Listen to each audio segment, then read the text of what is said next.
क्या पंजाब की किसानों की मांग को लेकर सरकार से एक बार फिर बातचीत का सिलसिला शुरू होने वाला है? ये बड़ी उम्मीद जगी है जब सरकार की ओर से 5वें दौर की बातचीत के लिए अनौपचारिक न्योता दिया गया है। क्या पंजाब के किसान केंद्र सरकार से बातचीत के लिए फिर बैठेंगे? ये तय होना अभी बाकी है। अभी का अपडेट यही है कि सरकार की ओर से बातचीत के प्रस्ताव के बाद इस वक्त शंभू बॉर्डर पर किसानों की बैठक चल रही है। किसानों ने फैसला किया है कि इस बैठक में जब तक सरकार के न्योते पर कोई फैसला नहीं हो जाता तब तक किसान शंभू बॉर्डर से आगे की ओर नहीं बढ़ेंगे। फिलहाल बॉर्डर पर बैठक इस वक्त चल रही है, लेकिन इससे पहले किसानों ने सुबह ही दिल्ली कूच करने का ऐलान किया था, जिसके बाद हरियाणा पंजाब के शंभू बॉर्डर पर दोनों ओर से टकराव के हालात बन गए। पोकलेन और जेसीबी मशीनें मंगाकर किसानों ने बैरिकेड तोड़ने की तैयारी कर रखी थी और किसानों के आगे बढ़ते ही पुलिस ने आंसू गैस के गोले छोड़े। थोड़ी देर की अफरा तफरी के बाद हालात स्थिर हो चुके हैं, क्योंकि सरकार की ओर से केंद्रीय कृषि मंत्री ने बार बार बयान दिया कि वो एमएसपी पर कानून समेत सभी मांगों पर बातचीत करने को तैयार है।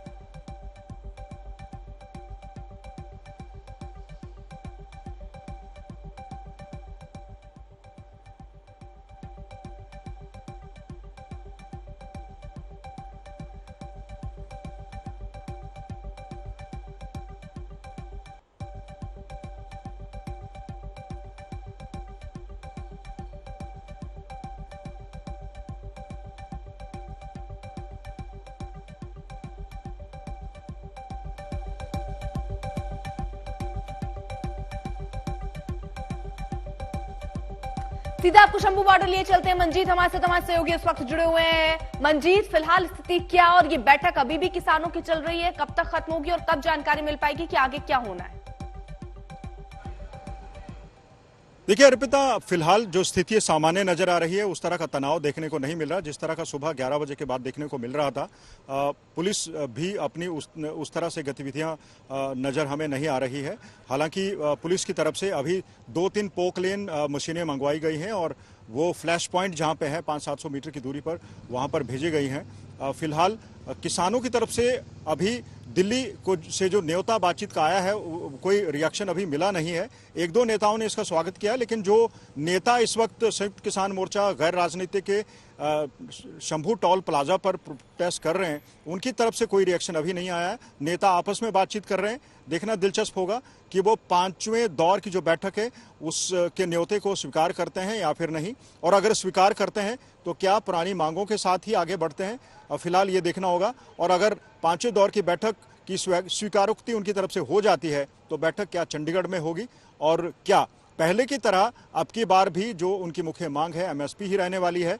फसलें 22-23 फसलों पर एमएसपी की मांग की जा रही थी, क्या वो भी मांग उसी तरह से आगे की जाती है? क्योंकि 5 फसलों का जो ऑफर किसानों को दिया गया था वो उन्होंने ठुकरा दिया था।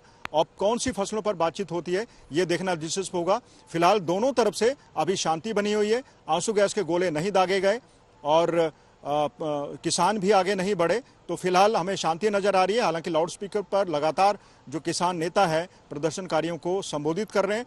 इंतजार है कि किसानों की तरफ से किस तरह का आगे रिएक्शन आता है, बातचीत के लिए तैयार होते हैं या फिर नहीं। अर्पिता, ठीक है। अरविंद ओझा भी हमारे साथ शंभू बॉर्डर से मौजूद हैं। अरविंद, अब नजर इसी बात पर कि किसानों का फैसला क्या होता है। नहीं, देखिए, सबसे पहले अभी कुछ देर पहले मैं ग्राउंड जीरो से आ रहा हूं, चूंकि इंटरनेट ग्राउंड जीरो पर नहीं है, इस वजह से ग्राउंड जीरो पर आ रहा हूं। और एक बड़ी राहत की खबर ये है, वो ये है, हम आज तक पर बता रहे हैं कि जो किसान है वो एक जगह पर रुके हुए हैं। जो लक्ष्मण रेखा खुद किसानों ने खींची हुई थी वहीं पर रुके हुए, क्योंकि उस लक्ष्मण रेखा के आगे जाते ही आंसू गैस के गोले छोड़े जाते हैं। और जो हरियाणा पुलिस है दूसरी तरफ है। 11 बजे सिर्फ 3 आंसू गैस के गोले छोड़े गए थे, उसके बाद पूरी तरह से शांति बनी हुई है। नंबर 1। नंबर 2, जो किसान नेता है सरवन सिंह पंढेर और जगजीत सिंह डल्लेवाल, ये किसान नेता आपस में मीटिंग कर रहे हैं। जिस तरह से सरकार की तरफ से कृषि मंत्री ने बयान दिया कि भाई 4 राउंड की बातचीत हो चुकी है, 5वें राउंड की भी बातचीत होनी चाहिए, आपकी जो मांगे हैं उनको कंसीडर सरकार कर सकती है। तो उसके बाद जो किसान नेता है वो आपस में मीटिंग कर रहे हैं। कि किस तरह से बातचीत को आगे बढ़ाया जा सके, क्या बातचीत आगे बढ़ सकती है, नहीं बढ़ सकती है। इन सब के बीच अगर यहाँ पर देखें तो अब पंजाब पुलिस की टीम भी यहाँ पर डिप्लॉय कर दी गई है और इस तरह से बैरिकेड पे चाहे महिला पुलिसकर्मी हो, पुरुष पुलिसकर्मी हो, वो बड़ी संख्या में यहाँ पर तैनात कर दिए गए हैं। तो फिलहाल राहत की खबर यही है, क्योंकि 11 बजे का टाइम था और जब तक किसान आपस में मीटिंग कर रहे हैं तब तक कम से कम जो किसान प्रोटेस्टर है वो आगे की तरफ नहीं बढ़ेंगे। ठीक है अरविंद, आप नजर बनाए रखिए, आगे कोई अपडेट होता है वो भी आपसे लेंगे। किसानों और सुरक्षा कर्मियों के बीच तकरार की तैयारी तो शंभू बॉर्डर पर सुबह से ही थी, जब किसान नेताओं ने दिल्ली कूच से पहले प्रेस कॉन्फ्रेंस करके सरकार से फिर बातचीत करने की अपील की और एमएसपी कानून बनाने की जिद पर अड़े रहे। दूसरी तरफ किसानों की ओर से भारी भरकम मशीनें मंगाने और टकराव की तैयारी की खबरों पर हरियाणा पुलिस और पंजाब पुलिस के बीच खतों किताबत की खूब हुई। आपको दिखाते हैं दिल्ली कूच से पहले शंभू बॉर्डर पर सुबह क्या हुआ।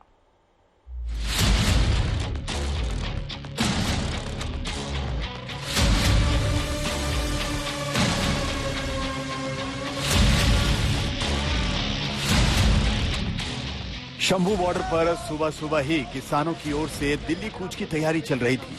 और तैयारी क्या थी? कहीं ट्रैक्टर ट्रॉली में रेत की बोरियां थी, कहीं जेसीबी मशीनें, कहीं पोकलेन मशीन, तो कहीं गॉगल्स, मास्क और बॉडी गियर। शंभू बॉर्डर में आज किसानों की तैयारी पूरी है। पीछे देख सकते हैं, यहाँ पे ये देखिए, ये एक शील्ड बनाई गई है और पूरे गॉगल्स के तार। किस तरह से तैयारी है आप लोगों की? फुल तैयारी है। पीछे आप देख सकते हैं ये पोकलेन है और एक नहीं जेसीबी लगाई गई है और साथ में आप देख सकते हैं एक बुलेट प्रूफ बंकर जैसा बनाया गया, अंदर घुसने की पूरी प्रयास, यानी तैयारी पूरी की गई है। आपको लगातार बता दें, कई ऐसे ट्रैक्टर हैं जहां पंखा लगाया गया है, यानी अगर आंसू गैस के गोले दूसरी तरफ से आते हैं तो उसका जो इम्पैक्ट होगा वो कम होगा। अब ये देखिए यहाँ पर किस तरह से ये जो तैयारी है गैस मास्क के साथ, और ये एक फॉरवर्ड टीम, ऐसा लग रहा है कि ये तो एक, अगर हम आपको बोले ये तो टीयर गैस से लेके आगे पूरे एक वॉरफेयर जैसी की तैयारी है। नहीं, वहाँ से वो गोली चलाएंगे या वो जो पैलेट गन चलाएंगे, तो ये तो बचाव के लिए है। कहाँ से आए हैं आप लोग? कहाँ से आए हैं? अंबाला जिला जी, पिंड बड़ौला, हरियाणा। क्या तैयारी है ये? कहाँ से आप लेकर आए हैं ये पूरा यूनिफॉर्म? यो तो जी मन्नू भी नहीं पता कहाँ से आया है, तो परमात्मा जी ने दिया। तो ये आप देख सकते हैं यहाँ पे तैयारी पूरी है। ये कहाँ से लाए हैं आप लोगों ने? पूरी तैयारी है आज की? पूरी तैयारी है जी।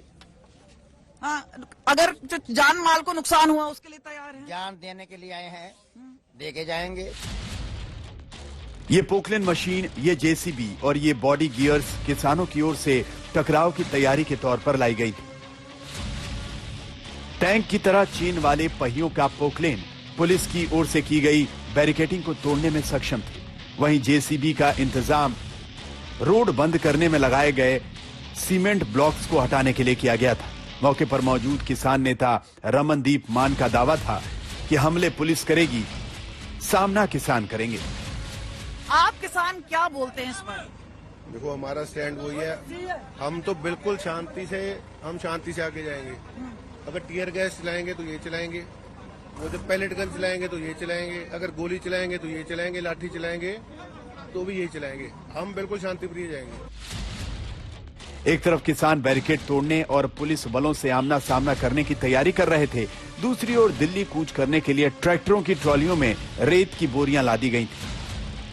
सीधा तस्वीर हम कोशिश करते हैं आपको शंभू बॉर्डर की तरफ से दिखाएं आपको कि किस तरीके से जो हरियाणा पुलिस है उसने तैयारी कर रखी है। ये दोनों पुलिया है, दोनों पुलिया पर देखिए पोकलैन मशीन को देख लीजिए आप, यानी किस तरह से, जिस तरह से कल किसानों ने पोकलैन मशीन मंगाई थी, उसके बाद हरियाणा पुलिस ने भी पोकलैन मशीन मंगा ली है और हरियाणा पुलिस के जवान, रैपिड एक्शन फोर्स के जवान यहाँ पर बड़ी संख्या में मौजूद है और पोकलैन यहाँ पर मंगवाई गई है। और पोकलैन का नजारा, पोकलैन यहाँ पर देखिए, पोकलैन दो पोकलैन, दो इस तरफ और एक इस तरफ पोकलैन मंगाई गई है। ये हरियाणा पुलिस की पूरी तैयारी है। जबकि दूसरी तरफ हम दिखाना चाहेंगे जो किसान है, किसान यहाँ पर बड़ी संख्या में मौजूद है चारों तरफ से और फिलहाल जो लक्ष्मण रेखा है उस लक्ष्मण रेखा के अंदर ही यहाँ पर मौजूद है। भाई साहब, ये जो आंख है आंसू गैस, तो देखिए इस तरीके से ये भी तैयारी है कि जरा बताइए ये कि क्या काम आएगा। ਜਦੋਂ ਉਹਨਾਂ ਨੇ ਅਥਰੂ ਗੈਸ ਦੇ ਗੋਲੇ ਛੱਡਦੇ ਆ ਇਹ ਅੱਖਾਂ ਦੀਆਂ ਸੇਫਟੀ ਲਈ ਆ। अच्छा, ਵੀ ਅੱਖਾਂ ਜਿਹੜੀਆਂ ਸਾਡੀਆਂ ਧੂਆਂ ਲੱਗੇ ਖਰਾਬ ਨਾ ਹੋ ਜਾਣ। तो देखिए ये स्थिति है, हर तरह से जो लोग हैं वो बचाव करना चाहते हैं। इन तमाम तैयारियों के साथ किसान एक तरफ दिल्ली कूच करने के लिए आगे बढ़ रहे थे, दूसरी ओर किसान आंदोलन के नेता सरकार से बातचीत के लिए तैयार रहने की पेशकश किए जा रहे थे। सत्येंद्र चौहान और कमलजीत संधू के साथ अरविंद ओझा, शंभू बॉर्डर, आज तक।